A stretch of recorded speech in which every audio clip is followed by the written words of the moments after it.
Welcome to the Attractions Group podcast. I'm Ryan Sir. With me, as always, is Don Helbig, and this is episode 94. Don, we're eking closer to 100 episodes now.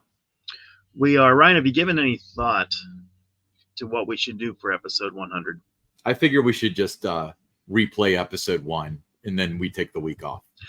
No, we don't want anyone to listen to episode 1. Those first 4 or 5 episodes were just kind of practice runs for us, trying to figure out formats and, the sound levels and all those kind of things. So, I think if you start at number 5 or 6, if you have to go back, that's where I would go.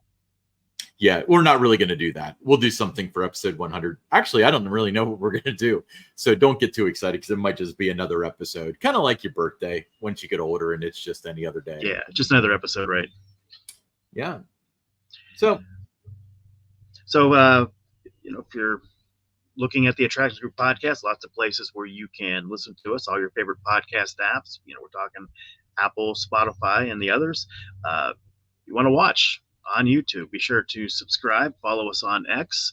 It's attractions_GRP, and definitely subscribe again to our YouTube channel. Ryan, what we got going on tonight? So we've got an episode that we've had in the works for, I guess it's coming up on almost a month now. And this is a company that's, it's not a roller coaster manufacturer and it's not flat ride, stuff like that. I guess some would argue that this one's a little obscure, but what they do is, first of all, very interesting. And second of all, you're probably very familiar with a lot of the projects that they've done. So I want to welcome a couple of members of 3dxScenic out of Blue Ash, Ohio to the stage. So we got Rachel and Mark. So why don't you two introduce yourselves and tell us what your function is within the company. Mark, why don't we start with you? Sure. My name's Mark Rosenzweig. I'm the Principal and Chief Business Officer for 3dxScenic. And as many people in our industry know, titles don't mean a lot, especially when you're in a small business. It's kind of all hands on deck. But chiefly, I'm over our sales and marketing initiatives and just, communications with our client base and, working as well with our project managers and our entire team to keep things streamlined. Okay. And Rachel? My name is Rachel Claxton. I'm the charge scenic artist and also a project manager here at 3dx. So my job is kind of twofold. So on one hand, I'll run projects, start to finish, talk to clients, kind of figure out, the execution of their designs. But then I also run the paint shop along with my staff. So all of the cool, fun visual magic I get to be a part of a lot of that. So talk a little bit about 3dxScenic. Where is it located and what exactly do you do? Well, geographically, we're just about located where 275 Loop and I-71 crisscross on the northeast side of Cincinnati in the Blue Ash community. And we are a full-service scenic fabrication shop. So we've got many disciplines under our roof here, ranging from custom fabrication, scenic art. We've got a composite shop where we have fiberglass, and we also shoot hard coat, either polyurea or polyurethane. We also have a whole CNC division here, including 4 flatbed routers. And we have a KUKA 7-axis robot, which is probably our most fun electronic toy, if I had to say. And then just harking back to old school fabrication, we still have a wood shop that goes along with our metal shop. So yeah, we kind of combine a lot of everything under one roof, along with large format print services as well. Now, already going off on a tangent here, you said it's a KUKA robot? Yes. Is that how it's pronounced? Now, that is the technology in Harry Potter and the Forbidden Journey, if I'm not mistaken. Basically, yeah. So, I mean, I suppose we can duct tape an office chair to the end of our arm and you can pretend you're riding that. But it is essentially the same technology they used on that attraction, yes. Well, I don't necessarily think that they duct taped anything, but nonetheless, that you sparked my mind when you said that company name because I knew I had heard of them before. So yeah. So let's begin with you, Mark, since you're in the more authoritative position. Not that titles matter, but give us a brief history of 3dxScenic.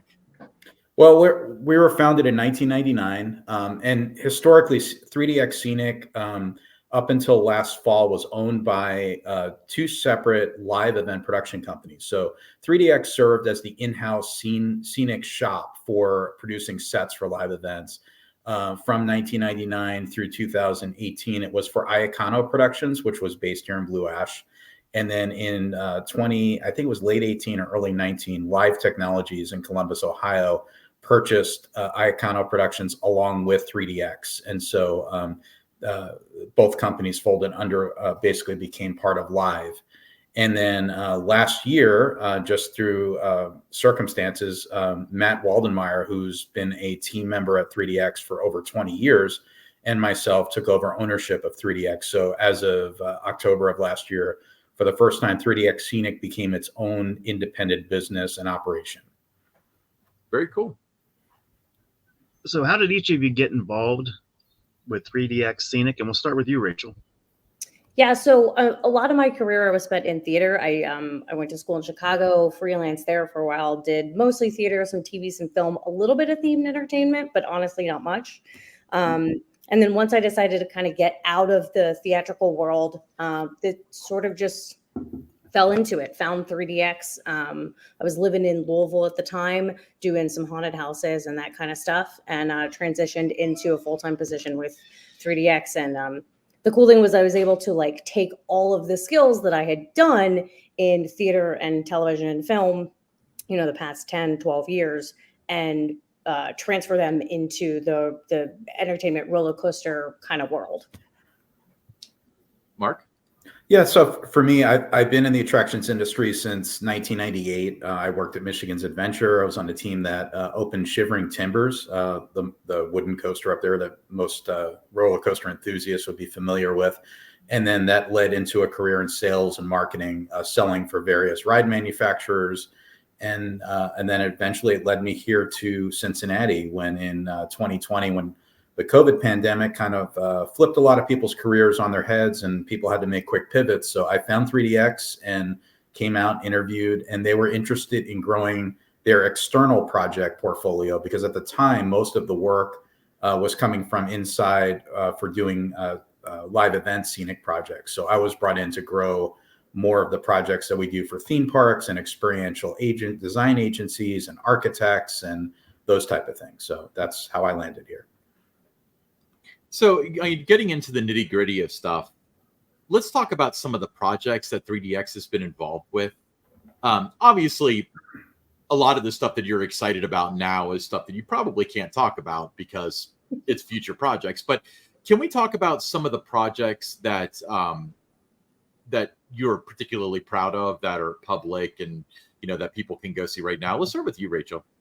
Yeah. So the coolest thing I think I've ever done in my career, theater, anything, is a project that we did sort of actually right in the middle of COVID. We worked with SeaWorld and Sesame Place to retheme all of their Aquatica Park in San Diego, which was just like the coolest thing I've ever done. Going from, a park that had a completely different theme. We did sculpts, we did facades. So we made an entire area of the park look like the Sesame Street set.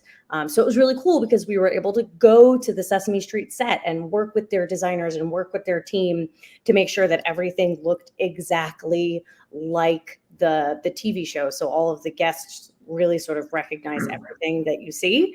From a paint perspective, that was so detailed and there were so many colors and so complicated that was something that I really enjoyed. I mean, it stretched for, we did that project for years with a little pause in between. So it was something that, when you like put a ton of work into something and the result is like better than you could have expected, that was that project for me. It was so much work, but the clients were so happy. We were so happy. It just was really cool. That's awesome. Mark, do you have anything that comes to mind? Yeah, well, I was going to comment that project that Rachel was discussing, the largest in 3DX's history. And besides the project on a whole, I think I got to visit the park after it had opened. It was about 3 or 4 months into its season. And just seeing how seamless the transition from being a well done but generic tropical themed water park, which, let's face it, there are dozens and dozens of water parks themed that way across the country, into the second official Sesame Place park, the first one being in Langhorne, PA, just north of Philadelphia. It was just masterful. I know PGAV was part of the master planning for that. And as usual, they just knocked it out of the park. And so when you walk in there now, there's really no way you would know that park just a year prior was Aquatica. And just the layout of everything, the rides are in one area, then it kind of, blends into the water attractions. And then the signature piece of Sesame Place is the neighborhood. And that's where we created Big Bird's Nest, and several times a day, Big Bird comes out with a cast member and they do story time. And it's just so cool to see the kids all gather around with their parents and families and friends and take part in that. That's really what it's all about. For me and Rachel, I won't speak for you, but just seeing the reactions of guests after we put so much time and effort into a project, to see the positive reactions and see people making memories makes everything worth it. And that's why we do what we do. Mark and Rachel, how do the projects come to be that you get involved with? Do the parks approach you? Do you approach the parks and say, hey, I have an idea for you? How does that come to be? It's a little bit of both. I mean, I'm in communication with our client base. So, I'm at least staying in front of them so that they know we're here, and so if a project comes up that could use our services, they know they can reach out to us. Other times we will get a call, from an agency or a design firm. A lot of times we're subcontracted. So our product is part of a larger package. And those are typically the projects we can't talk about because we're under NDA for those. But I would say it's probably 2/3 us reaching out to the parks, and about 1/3 parks and clients just calling us for stuff. And to piggyback off of you, Mark, sometimes clients will come to us with a fully formed idea of exactly what they want. And they're just looking for somebody to facilitate the execution of that. And then other times people will come and say, that's kind of what I want. I think we want something. We know we want something in this part. Or like, hey, we have some intellectual property that we need to work with. But we have clients come to us with all ends of the spectrum of like knowing what they do or don't want, which is really cool because then we can come in at every part of the process. We don't have to start at the design phase. You don't have to come to us with a fully formed design. So it helps us like, reach out to a bunch of different people as opposed to like one particular type of client. Yeah, we like to be like a Swiss Army knife, basically. We like to be that jack of all trade problem solver, essentially. We want our clients to call us with a concept, like Rachel said, even if it's just like Holiday World's a great example. They have this project that just opened, Good Gravy Family Coaster. And it was close to 2 years ago. We started conversations with them and they kind of knew what they wanted, but they hired us to do the full design for that, the conceptual design. So we went through several rounds of that, and those creative decks is what basically is the product that you see at Holiday World now, in what they call Stuffing Springs, which is the name of the park area that surrounds the coaster. That's how that came to be. So I wasn't going to bring up Good Gravy, but since you did, that's a project that probably hits home for a lot of our listener base here. So Good Gravy is the new Vekoma family boomerang in Santa Claus, Indiana at Holiday World. And Don and I got to attend the media day, which is where we knew you, Mark, but we connected with you there, Rachel. So overall, very positive, but we can all agree that Good Gravy is not just a ride. It's an experience. Obviously that there were huge hand in 3DX had a huge hand in that saying and the output of it. But I'm going to let you guys decide who gets to answer this or who gets to go first. But talk about the experience working with Holiday World. How was that? Rachel, I'll let you go because you can air out all the laundry you want. I love Holiday World. They're so nice. They're super enthusiastic. I feel like it's going to sound sort of cheesy, but like every single person I talked to at Holiday World was really excited about the project. And that actually just kind of made it really easy. Every project is like, oh, we have to do this, we have to do that. But across the board, it was like, everybody was just really jazzed about what the end outcome was going to be. So, I mean, in terms of working with them, it was cool because, like Mark was saying, they had kind of an idea of what they wanted. And so they said, this is what the ride is going to be. This is our concept. And then we kind of got to run with it a little bit. They presented us some research images. We came back with some other research images. So it was really sort of collaborative experience. And then our design department was able to pull together a bunch of, options and sketches and renderings and things like that, provided them with a ton of options. And then Holiday World was able to go back and say, like, okay, we think this is going to be the best for what we want. We think this is going to be the best for what we want, and figure out what sculpts they wanted where. So it was great. Like I said, it sounds really cheesy, but they're all real nice people over there. and on a ride like Good Gravy, what's interesting is the visuals are not like a normal coaster, because you're traveling the same course twice. You're going forward and then traveling in reverse. So the placement of these sculpts and where they're going to go, because they wanted the sculpts to be visible from the ride, as well as being unique photo ops for guests down on the ground, either those not tall enough to ride or not wanting to ride.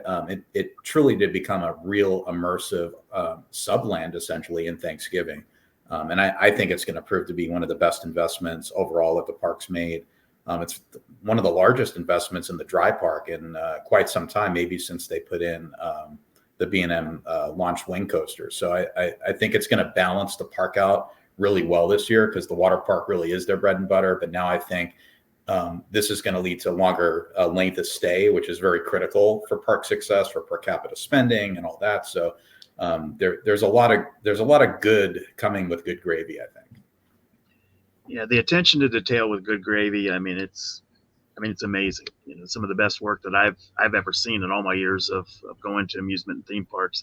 But I want to know who came up with the idea for the giant cooking props. That just really elevates the experience, and I just was just mesmerized looking at all the different props that were out there. But who came up with those things?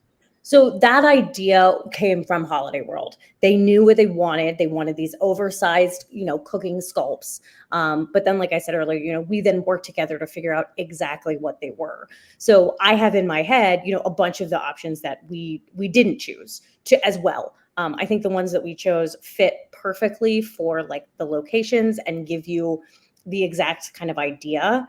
And then the other kind of cool thing about the ideas coming from Holiday World is that they wanted to put some Easter eggs in. So, for example, you've got the milk bottle, which has the Coke dairy logo on it. That is the actual dairy logo from the family from forever ago.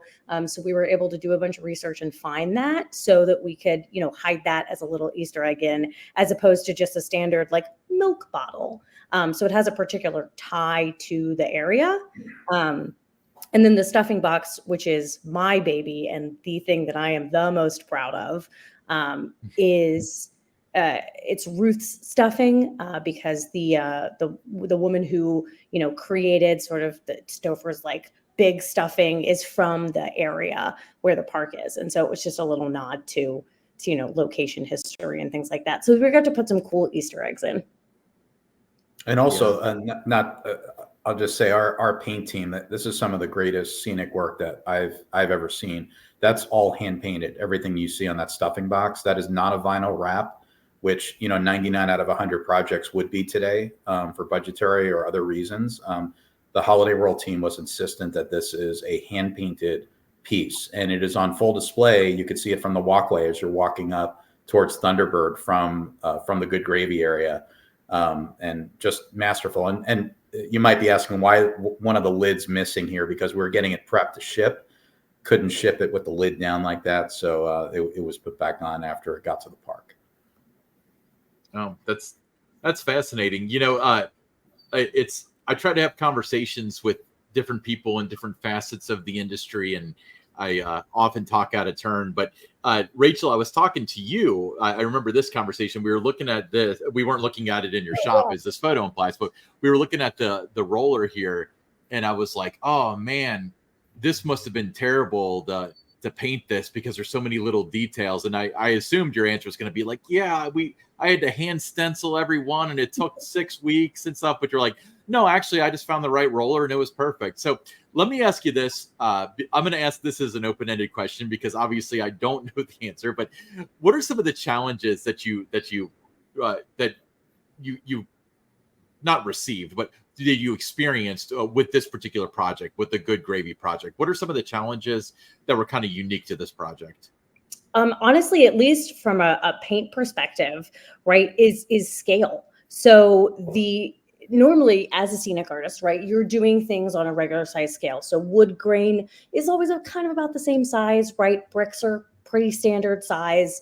But with this in particular, the rolling pin, we had to scale the wood grain up. So I had to think, okay, this is how I would do it normally if it's supposed to be like, a couple inches by a couple inches.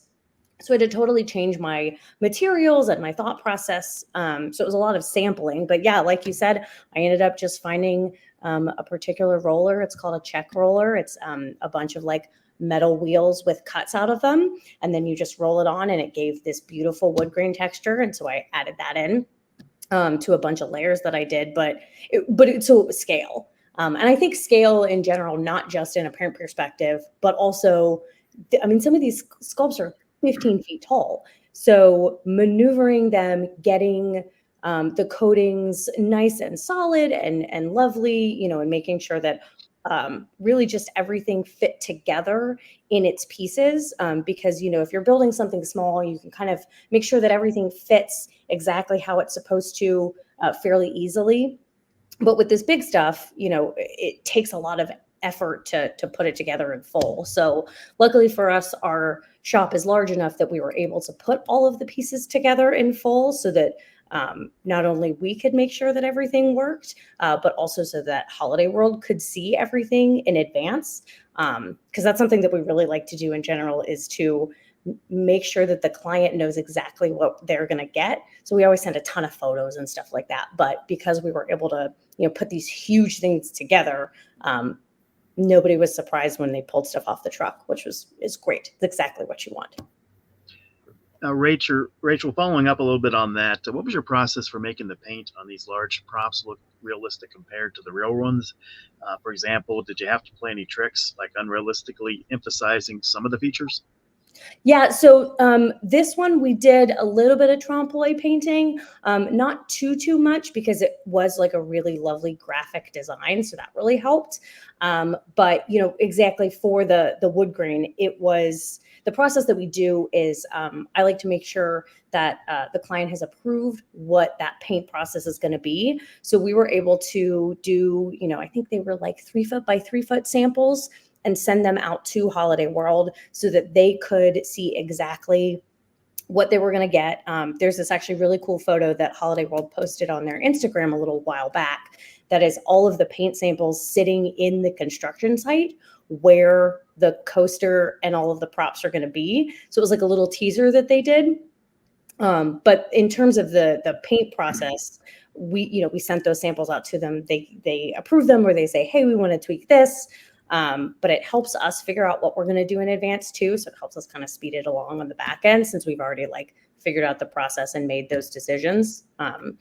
But we had to do a little bit of extra shading and highlighting, especially on the whisk.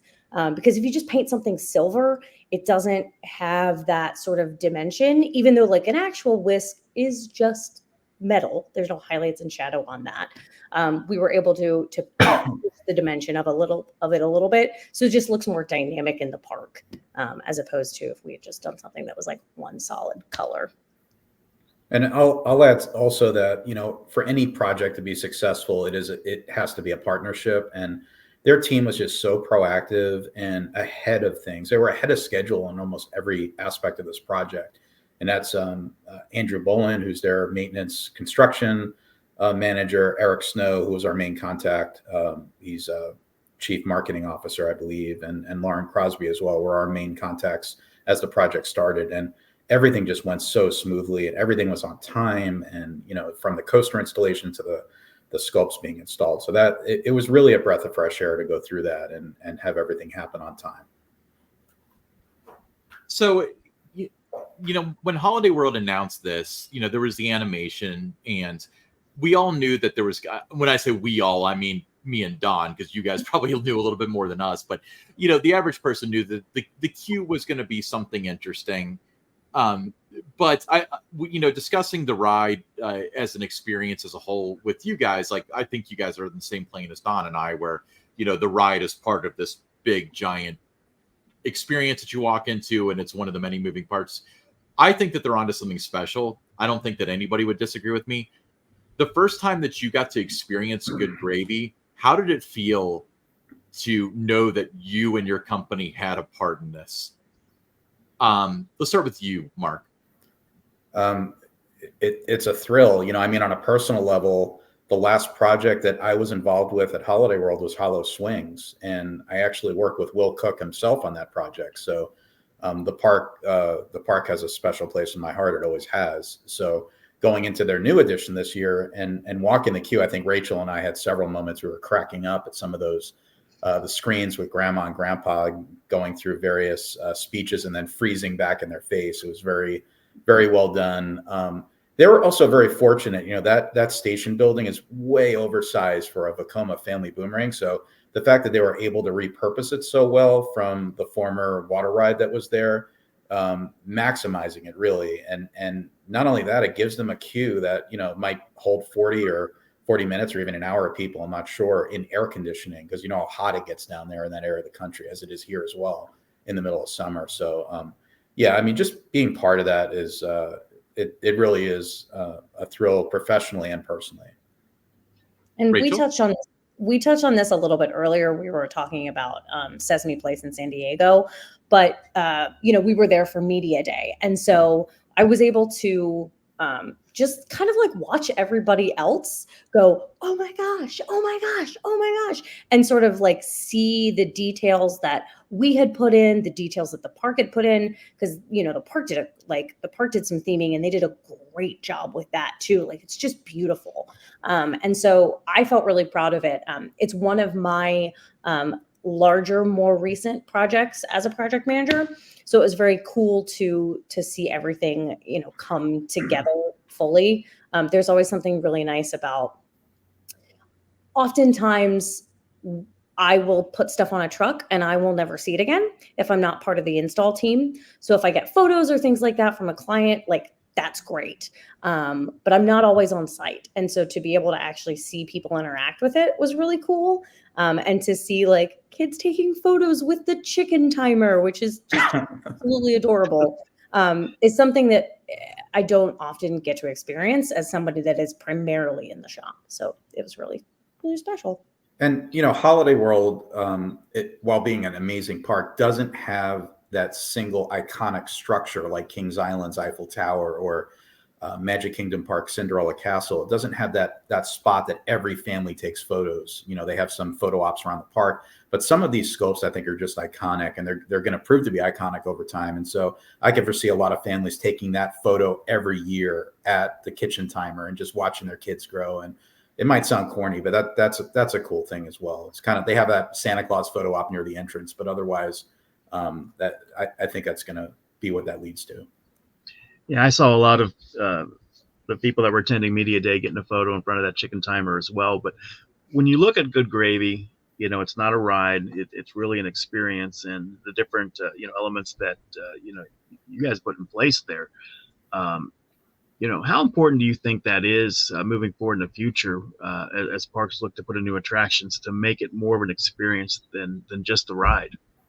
Well, we certainly hope that the parks look at an example like Good Gravy, because it definitely is. Like, we sell, what I always say is, we sell beautiful artistic work, right? So it is, it's abstract. So an accountant or a CPA has a hard time sometimes with what fabrication is, because there's not always a direct return on investment for what we do. Whereas you could say, okay, we're going to spend 4.5 million euros or dollars or whatever on this ride, and then we have a direct data point that we can measure against attendance increase or length of stay or that. But I firmly believe, and I've said this for a long while, this is before I was even in the scenic side of the industry, that I've always felt more at home at parks like Silver Dollar City and Dollywood and Disneyland, and even parks like Knoebels that just create unique, immersive experiences. It makes me want to spend more time there. And when you spend more time there, it's been proven that, spend is going to go up as well. And that's, at the end of the day, this is a business for fun. But, so I definitely foresee this as a thing. I mean, you're seeing the regional theme park chains now putting more and more money investment into theming. You look at recent projects at Kings Island and Carowinds and even Six Flags too. I mean, they're getting on this theming train. So I think the future is bright for this type of initiative. It also gives people who don't particularly like coasters, right? So they're non-riders, or they're there for their family. I mean, it gives them something to do in the park, like to be entertained by, as opposed to, okay, well, I'm just going to kind of hold the coats while you guys go on the ride. I think that's cool because it envelops like the rest of the people that are there, as opposed to people that are just there, not just there, but primarily there for the ride. Also, if you're putting theming in queue lines can be really long, right? And so it gives you something to do, right? And something to be entertained by and be a part of that world while you're waiting for, the ride itself, as opposed to the ride itself being the only experience. Yeah, I'd like to think that the days of giant concrete slab switchback queues are hopefully behind us. A lot of these things are driven by budget, of course, but whenever you can implement some kind of story, it's like anything else. Like, we all need daily purpose in our lives. Why is this attraction here? There should be a story or a purpose or a reason why we're doing this. So I think the recipe's there. I'm using the word recipe for a Thanksgiving theme ride, but I think it's going to prove tremendously successful. And because of Holiday Worlds, people watch them. They are an innovative park. They introduce things like, the soft drink plan, where they included that with admission. So, I mean, people, this is not to be taken lightly. It's going to be front and center, and people will take note of it. All right, question for each of you, and we'll start with you, Rachel. Good Gravy is not available. What is your favorite attraction ride at Holiday World? Oh man, Mark introduced me to a coaster there, and Mark, you are going to have to remind me of the name, because I still think that I'm a little shocked by it, so I don't remember. When you go on a long trip, you go on a vacation. You should just tell me. A voyage. Voyage. Thank you. Okay. So I went on the Voyage for the first time. I had never been to Holiday World before, and I could not speak after that coaster. I think I just sort of I had to go get water because it was such an intense ride. That was so much fun. It was such a good coaster. And I know they've been replacing a ton of track. So I've been told it's much smoother than it used to be. But we had a great time, and I got to ride front row, which is like the coolest experience. So if Good Gravy is not available, I'll be going on the Voyage. Mark? Yeah, for up until this year, I would have had Thunderbird as my favorite. It's just the most re-rideable coaster in the park, and really impressive launch on it. And I wasn't the biggest wing coaster fan, but back in 2015, when I rode it for the first time, it really, really surprised me. It blew me away. But now I would go to Voyage, given the work they put into it. It's the signature ride of the park. I mean, there's no way around that. And it's arguably the most epic wooden coaster in the world. To me, it's the Beast V2. I mean, it's Beast using AutoCAD, which they did not have in 1978, 79. So the Beast could have been just as aggressive if they had those tools at their disposal, but they had to design it a little more in a conservative mindset, because a lot of the questions were, what is this even going to work? And both rides, we're just lucky to have them both so close to us here in the Midwest. I agree with you about about the Voyage. I've ridden it pretty much every year since its debut, and the best that it has ever run on the times I've ridden it was during the media event there. Mm-hmm. I have one runner up that I will not be able to sleep if I don't mention. The dark ride, the Gobbler Getaway, that is the most beautiful dark ride I've ever seen. During media day, no joke, we went on it like 4 times. It speaks to my little scenic artist heart. That is like such a great example um, of beautiful painting and scenic art and design making that entire project, because for the most part the scenery is just like flats, so it, you know, relatively inexpensive fabrication wise, but it is beautiful and gorgeous. I went home and told all of my staff about it and said, you gotta look at it, you gotta look at it. That is, yeah, that's a great dark ride. And so now I have a new mission. You know, besides, I love riding coasters with Rachel because she has the best coaster laugh I have ever heard. You know, like you ride a coaster and she's just laughing through the whole ride. It's fantastic. But now we have to go on a dark ride tour, because if you thought Gobbler Getaway, I mean, that's a great ride. That's from Sally Corp in Jacksonville. But you know, there's many epic dark rides across the country. So I think we have to put that on the list for this year, Rachel. Yeah, dark rides are awesome. Have you been to like Disney World and seen those dark rides, Rachel? Oh yeah, I have. I lived in Florida for a little while, so I definitely am familiar with all of those. I think just that I did not expect that. I didn't know really much about that ride before I got on it and was like, oh, this is great. So yeah, the dark rides are particularly beautiful, especially if they're going to be fluorescent and so detailed like that one. Yeah, that's a hidden gem at Holiday World. And nice to have something in air the conditioning. Yeah, right. I know, right? And I feel like it's long for that size of park. I feel like it's a pretty long dark ride. You know, square footage of the park to dark ride distance. I think the ratio is pretty good. All right, one last question. Let's start with you, Rachel, because I feel like this question will probably be more in line with people that are interested in this. But if you were interested in going into scenic design, set building, stuff like that, what advice would you have for somebody that's maybe starting college or whatever that may be interested in doing what you do? So for me, I came from a theatrical background. And one of the things that I didn't realize until I was probably 5 or 6 years out of school is that all of those things that you learn as a scenic design student, as a scenic artist, when you're in theater, because that's what you're going to get your degree in if you're going that route, is going to be primarily theatrically focused. All of that applies to the world of themed entertainment and coasters. The opportunities for you are so much bigger than just theater or film or television. All of those are great avenues, but there's so much other stuff that you can do with it, particularly in parks. So I think that's something that I didn't learn until a little bit later into my career when I came to 3DX.